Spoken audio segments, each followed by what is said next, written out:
All right, here's the second video in 8.3. Now, this is just like the sequence in arithmetic sequences that you learned about. So in your first part of finding the nth term formula, you were given the first term and you were given the ratio. Now, just like last section, the next step was you're given the common difference and just one term in your sequence. Here, you're given the common ratio and one term that is not the first term. So we have to do the same number of steps as we did last time. We have to first find A1, which is our first term. And at that point, we will know our ratio and we will know our first term. Then we'll be able to plug them in for our formula. So, same steps. What we have to do is first use the term that we do know to find out what our first term is. So let's do that first. Now, I'm not going to have you guys worrying about graphing the first 6 terms. So I'm just going to focus on writing the rule for the nth term. So remember, let's start with figuring out what our first term is going to be. So we're going to use our general rule, and we're going to use this information right here to figure out what our first term is. So let's first go down, use the general rule. We're going to write that out. And now we know our fourth term. So let's plug in what we know. We know what r is, and we know our fourth term. So if we replace a to the n with this a to the fourth value, and then we're still trying to figure out what a1 is, but we know our ratio, and we know that for our fourth term, n will equal 4. Let's go ahead and replace all that information. So we're going to put a4 equals a1 times r to the 4 minus 1.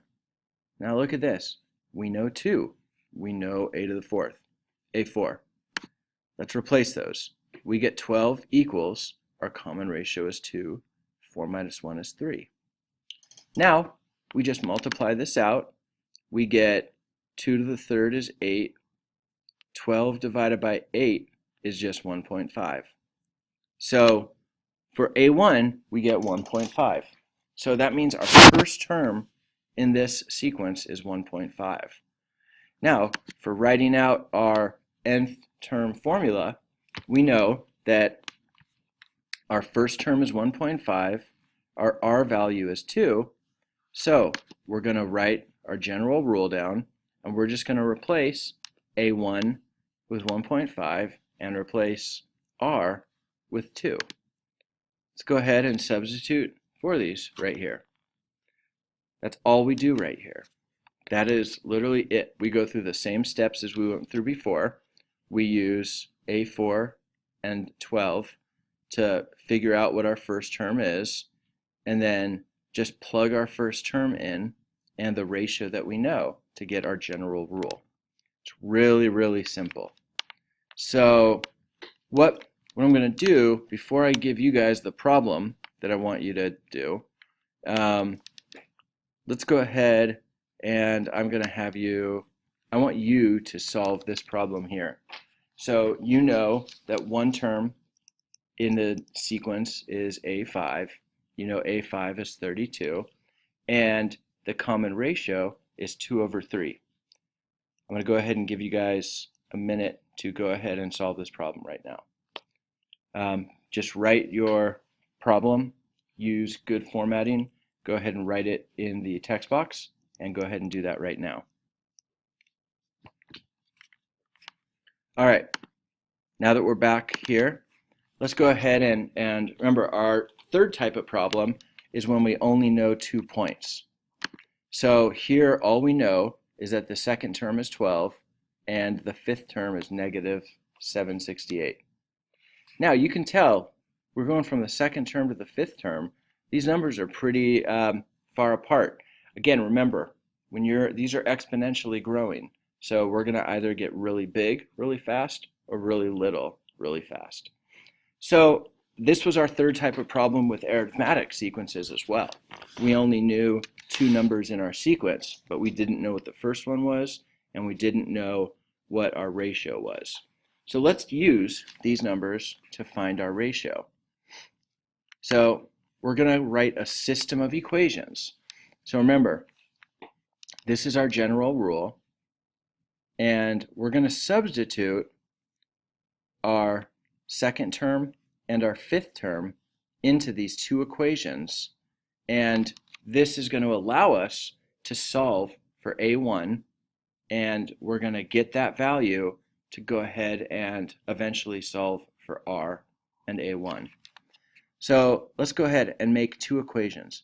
We know that when we have n equals to 2, we're going to get A2 equals A1 times R to the 2 minus 1. A5 is going to be equal to A1 times R to the 5 minus 1. Now let's go ahead and replace A2 and A5 with the numbers we know, and let's go ahead and work out these variables, or these exponents. So in this first one, we get 12 equals A1 times R. In our second, we get negative 768 equals A1 times R to the fourth. Now you'll see right here, we've got two variables, A1 and R, and two equations. So this is our system right now. Again, remember, in our arithmetic, we had the same types of problems. We had to make two equations with two variables to solve. Now, in arithmetic, we were just able to always subtract our equations because A1 was always by itself and had a coefficient of 1. So we were always able to subtract. Now, with these, we have to go ahead and, depending on what your exponents are, it might, be a little different. So you have to kind of look at your system and figure out which way would be best. Now, what we're going to do here is we're going to use substitution. So we're going to use our first equation, and we're going to isolate A1. So here we just divide both sides by R, and we get A1 is equal to 12 over R. Okay, so we've isolated this. Now, since we have A1, we can substitute this into our second equation. So we're replacing A1 here with this value that we just solved for in our first equation. So we got A1 equals 12 over R. Let's substitute in our second equation. Now you're going to see these R's cancel out right here. So we're going to get R cubed. So we get 12R cubed equals negative 768. Let's go ahead and work through this. We divide both sides by 12. And then we divide both sides by 12, take the cube root of that, and we get negative 4 equals R. Fantastic. At this point, I'm not going to work out each step in this because you guys know how to solve a equation with exponents. You just divide both sides by 12, you get negative 64, take the cube root, and you get negative 4. Now we know our R value. Let's go ahead and go back up here to get A1. So we can go into this equation, and we get that we plug 4 in, we get 12 equals A1 times negative 4, right from this equation here. We go ahead and solve that, and we get negative 3 equals A1. Again, we just went back to one of our original equations up here, and we put negative 4 in for R, divided by negative 4, and we got A1 equals negative 3. So now look, we have R, which is negative 4. We have A1, which is negative 3. Let's go ahead and write our equation. We're just going to substitute it back into our old equation, our general rule. So we get A sub n equals A1 times R to the n minus 1. Now that we know R and we know A1, we just substitute it, and we get A sub n equals negative 3 times negative 4 to the n minus 1 power. Very simple right here. You're just going through each problem step by step. As we start to know less and less about our sequence, we just have to do a couple extra steps, just like our sequence of steps with arithmetic. So the types of problems we're going to have are, we're going to know A1 and we're going to know R. Those are the easiest. We just plug into our equations. If we only know R and we know a different point in our equation, we're going to have to solve for A1 then get our rule. This last type of problem, we're just going to know two terms in our series. We're going to have to make a system of equations, solve for r, plug r back in to get a1, then write our equation with a1 and r. Exact same steps as arithmetic sequences, it's just that our general rule looks a little different.